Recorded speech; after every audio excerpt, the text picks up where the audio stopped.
لا تحسبن الذين قتلوا في سبيل الله أمواتا بل أحياء عند ربهم يرزقون فرحين بما آتاهم الله من فضله ويستبشرون بالذين لم يلحقوا بهم من خلفهم.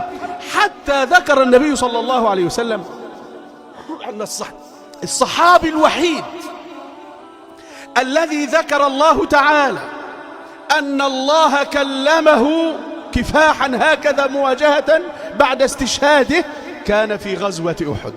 شوف الكرامة الكبيرة، وهو سيدنا عبد الله بن حرام والد سيدنا جابر ابن عبد الله. يقول له: يا جابر، سيدنا الرسول صلى الله عليه وسلم، إن الله سبحانه وتعالى ما كلم أنبياه إلا وحيا أو من وراء حجاب، وكلم أباك كفاحا. فقال له: عبدي تمنى علي. فقال: أتمنى أن أعود إلى الدنيا فأجاهد فأقتل، ثم أعود فأجاهد فأقتل، ثم أعود فأجاهد فأقتل. قال الله سبحانه وتعالى له: إنه قضى أنهم إليها لا يرجعون. فقال: أخبر من ورائي بما نحن فيه.